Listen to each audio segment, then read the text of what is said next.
Blind Texas, How Books Relate to Moat by Jenny Kelly, T.T. Ora, and Billy McBride. 1. One can ask why the monument goes over there to become built. We choose that nice place in our Texas and would love to have our art settle on it. 2. Because one finds Texas a great place, many tourists are coming forever to see its land, and to own 2 acres is a good start. Is our town nowhere to be found? 3. In many ways, a Texas landscape the tourists find awesome. They may cleverly go and support the economy by seeing our 2 acres and buying. 4. On the Texas landscape one finds things. In The Tempest by William Shakespeare one knows how Prospero and company are on the peaceful island alone. 5. Meno's diagram in Plato's Meno provides much. Texas, a land of plenty, also by others is divided up just fine, as by Meno, the slave who is careful. 6. Texas has much land to be given to Moat. Agamemnon has much sway and promises Achilles to give him land if he fights. 7. On the road of the Texas landscape, one finds many possibilities offered to one. Sigmund Freud's psychic map of the mind always is changing, never so plain. 8. You can find that Texas is barren in places as a land of the wilderness in the Torah. In that book one finds a land of milk and honey promised. 8. What goes on in Texas is a link to Hamlet. Hamlet asks if it is ever a truth that his undiscovered country, which frightens, is a gloomy death or not. 10. There are 2 acres to be bought, as in many cases there is one set, and they provide entertainment. The charitable monuments on the 2 acres to be discovered. 11. On the road of life, the Tempest is like the 2 acres found on a peaceful drive going along the road. Both are places where one can laugh and find peace. 12. One is happy to take apart the diagram in Meno. To buy the 2 acres also is good. Plato's work is a reaction to having seen a blind to what comes next man as a kind of slave. 13. One makes suggestions to others to know where one is. The 2 acres to be bought, to be seen by open-minded people are promises of what they find in Agamemnon's promise too. 14. 2 acres of land for the monument is all. Freud's map of the mind is all to him, as both are wild, so this is an awesome idea. 15. The 2 acres of land are represented in the Hebrew Bible in the Torah based upon Hashem's donations. Our buying of the land is as the land of milk and honey a given. 16. One finds a wild 2 acres is bought. It is Hamlet's judgment that amazing is the undiscovered country of death. The country of Moat is a similarity. 17. As on reads The Tempest, one sees how tourists find on the land that it is a good and a peaceful land. Also the 2 acres of land in Moat projects are good. 18. One finds that even a slave can learn the 2 acres of tourist land are similar to Meno's slave's diagram as forms are drawn. The Moat project is awesome. 19. There are 2 acres to visit the land of Moat, and like the general Agamemnon's promise to Achilles, we also promise as a reward. 20. 2 acres of Moat to tour are visitable. Freud's map of the mind, as Freud would say, is a great vista, as similarly the 2 acres are also beautiful. 21. To the Israelites, as to visitors now, the wilderness and the great promised land are given, as the Mode project is given land as well. 22. To be interested in Mode is as Hamlet's undiscovered country. We know that it is inevitable that as the 2 acres project also that it is strong. 23. There is something to be said about the tempest, about its place of a peaceful land, like the projected Minos diagram drawn by Slave. 24. So the peaceful land of the tempest is very much absolutely a kind of gift, like the promised land during a quarrel over fighting, which Achilles and Agamemnon have. 25. The peaceful land of the characters in the tempest is good to be studied. It makes sense forever, always like Freud's map of the mind, a place destined for wellness. 26. And reading one has knowledge of the tempest and the awesome way of life on a peaceful landscape. It is like the promised land in the Torah. 27. One searches for the knowledge of the tempest way and of the peaceful land, and the greatest gift of life could be Hamlet's undiscovered country. 28. Agamemnon to Achilles promises land. Agamemnon who promises this to him is as the master of Minos diagrams, Slave, to whom Socrates promises much positively beneficial. 29. There is the diagram, of course, and Freud's map of the mind, indeed which Minos, Slave, and Freud have in representation in common. 30. To the careful reader, the overall sense of Minos' Slave is interesting, just as when Hashem promised a land of milk and honey to the Israelites. 31. The one who seeks to know learns, like Minos' Slave who does not know why one draws upon the undiscovered, and so our Hamlet is not so ordinary either. 32. Agamemnon is careful to give out to Achilles his promise. Freud's map of the mind is also a place given to us by Freud. 33. To Achilles, the general who is brave, Agamemnon gives his promise of it, just as Haggadah Hashem promises to those who wander the wilderness his promise of land. 34. Our Hamlet is one who is like death's messenger, Agamemnon, who promises much as an aid to Achilles if he fights the war. 35. The idea, like the idea of our Freud's map of the mind, is the one in which Hashem gives the land of milk and honey forever. 36. The ideas not simplistic are those of Freud's map of the mind, with him being a conquistador, as Hamlet for Hamlet's undiscovered country. 37. There is much to be said about the land of milk and honey, of the chosen similarity between that and Hamlet's undiscovered country of all. 38. An I-beam is absolutely one kind of structure. To an I-beam we catalog the awesome part to say also that a home is a monument of a monument. 39. Inside these kinds of ideas, fun. An I-beam is what one sees on each structure of a monument, set of spiraling monuments in a spot. 40. Inside our thanks is a connection to an I-beam, as in Julius Caesar of William Shakespeare. The swords of Brutus and the other conspirators connect to the whole. 41.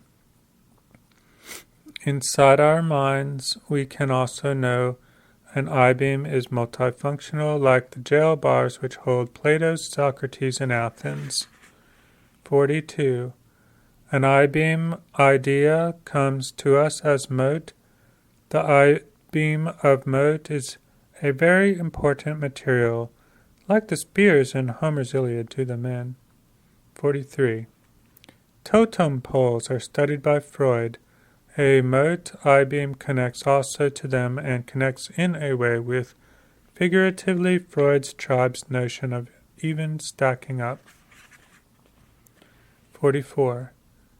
Moshe from the Torah connects with an I-beam because he uses a rod in the way an I-beam is used to prepare for the long road of wonder. 45. A foil is what Hamlet uses to play. Hamlet uses a foil, and we at Mote use an I-beam to build up our own kind of play and wonder. 46. In Mote, a monument is seen as amazing. Why?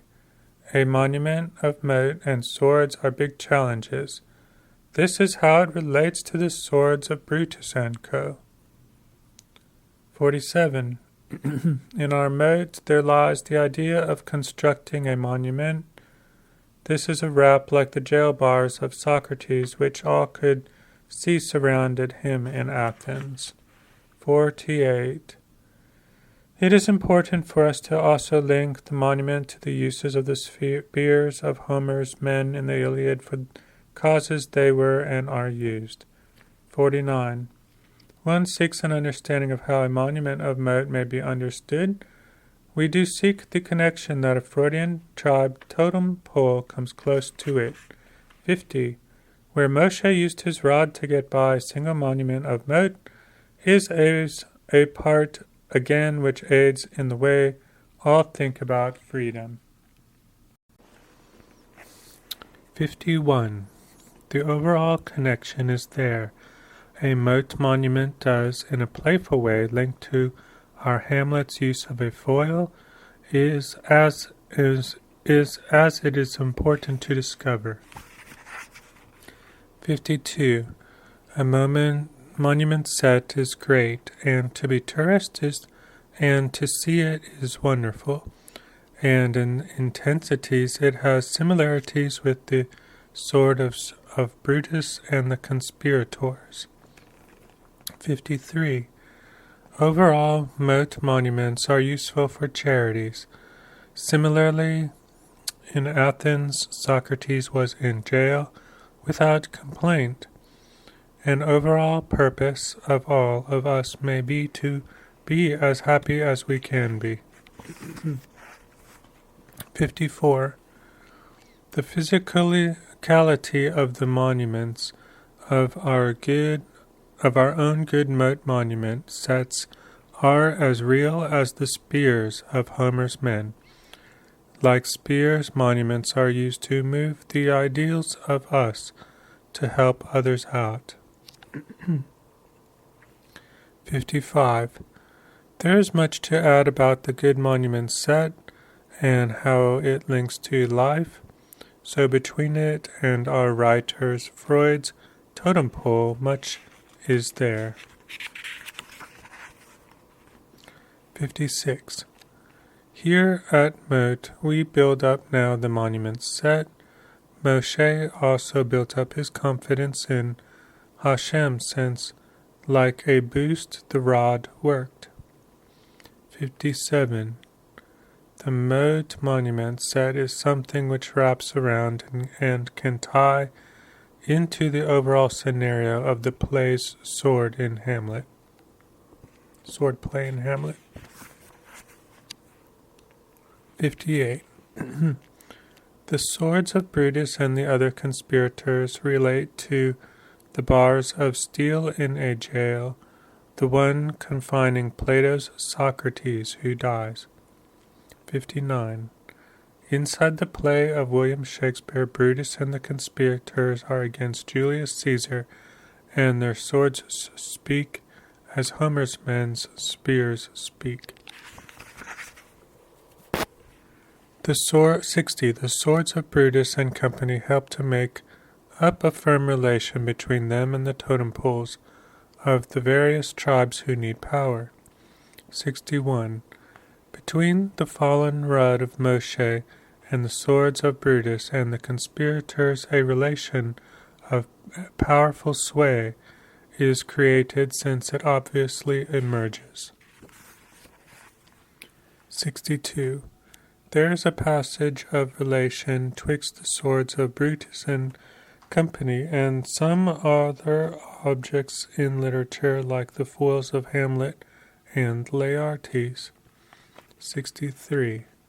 The solidity of the jail bars of Plato's Socrates, which hold him indeed captive in one manner, links to the spears of Homer's soldiers who wield them.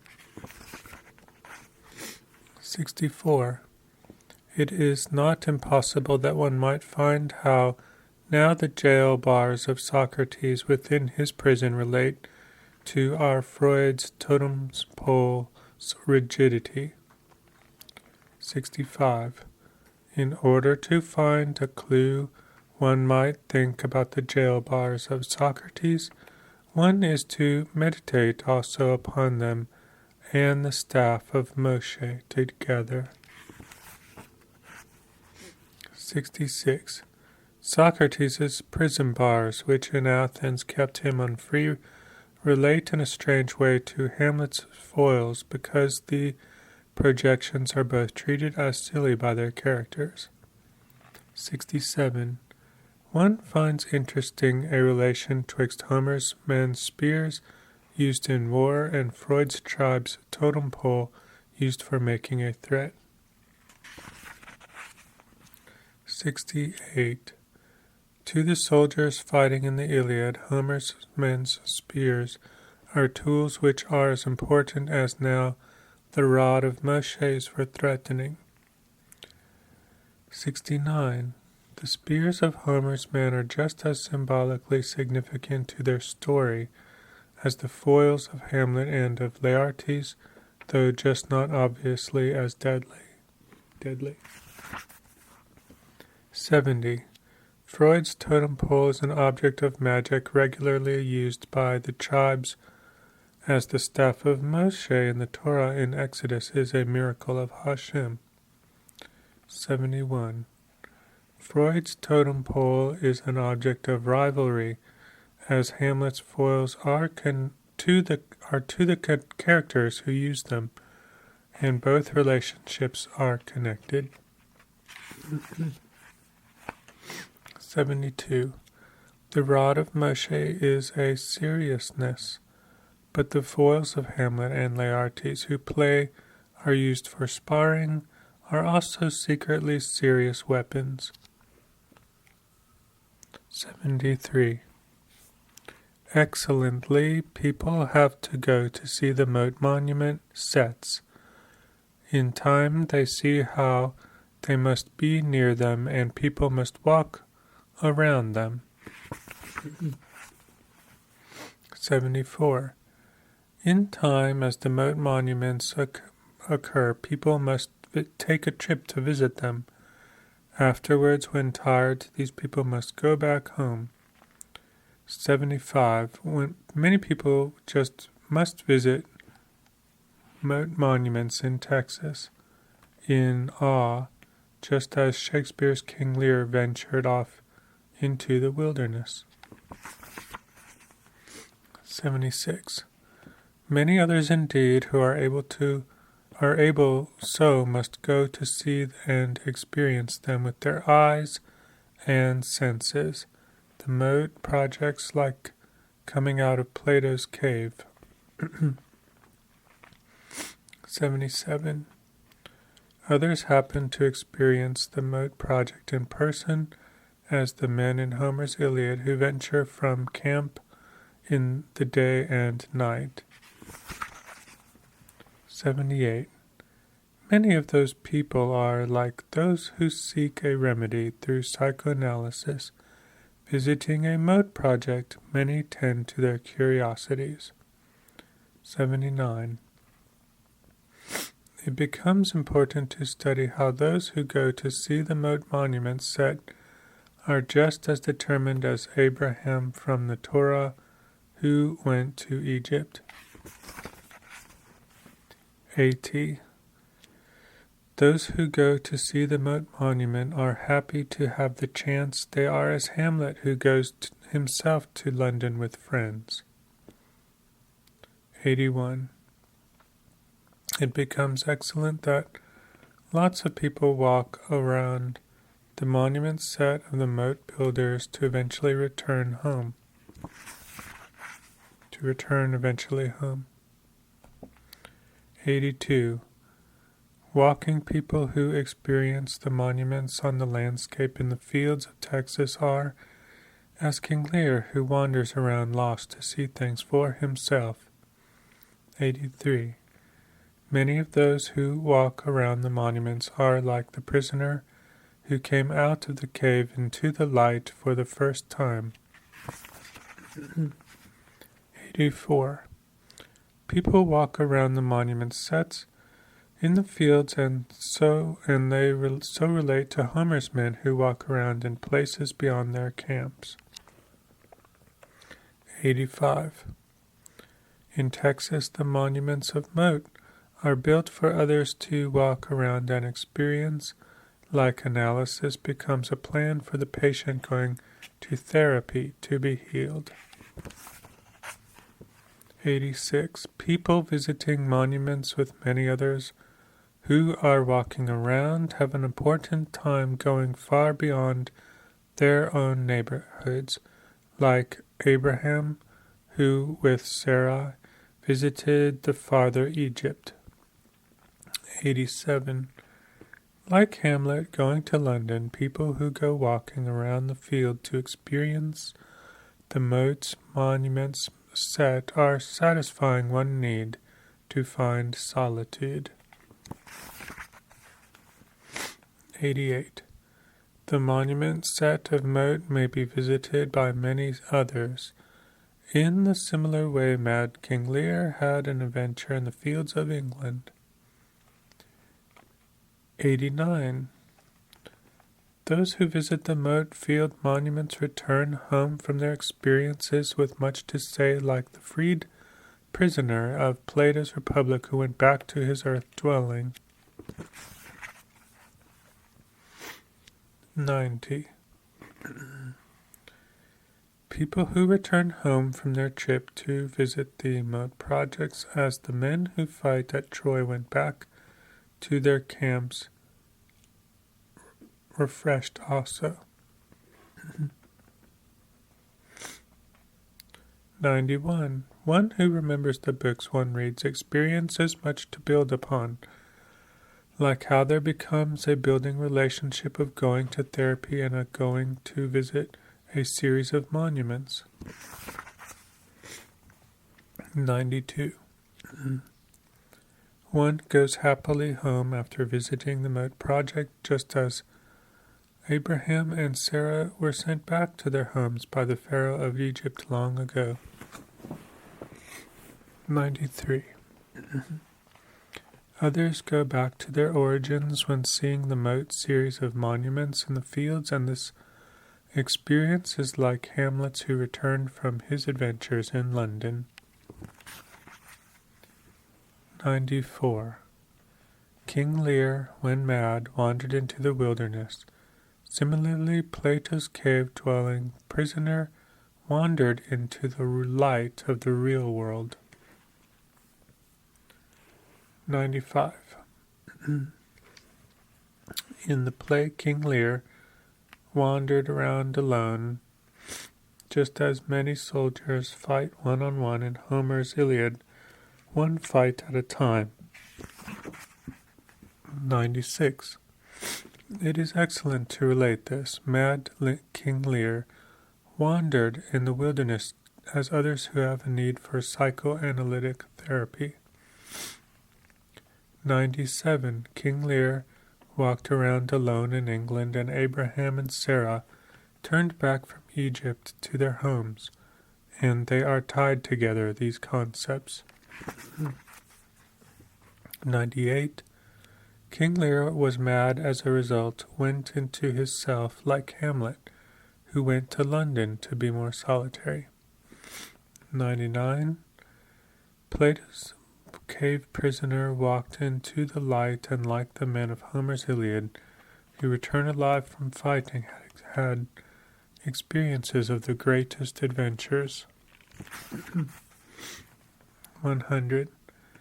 In the Republic, an unhappy book, Plato's cave dweller returned from his adventure actually with much knowledge, like many neurotics who undergo it, gained from Freudian psychoanalysis.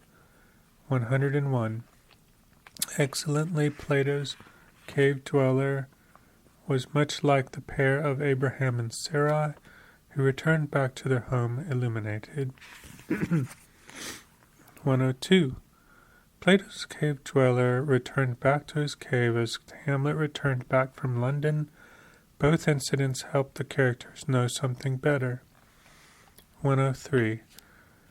The therapist of Freud helps the patient like the Homeric men who fight at Troy. In the patient's own way, fight the problems she or he must face. 104. Homeric men and women return to glory when things go well, just like the return to home and to glory from Egypt of Abraham and Sarah. 105. One must be illuminated to see how Homer's soldiers returned home from battle alive, but still struggling like the Dane Hamlet who went to England and back similarly. 106.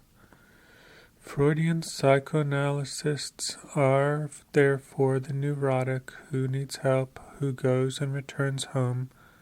This relates to Abraham and Sarah who went to Egypt and back. 107. Freud's neurotics are much like Hamlet. When Hamlet returned from England, Hamlet was facing still the reality of his life like those who need emotional help. 108.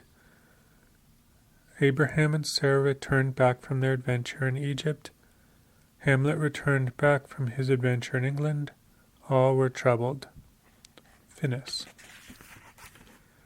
Some other books by the McBrides: The Transcendence, Beauty and Progress, Hawaiian Sonnets and Other Poems, Hebetresia of Fantasy, The Wonder and Love of Moat, Moat Fundraising, and Billy McBride's Marriage to Angels.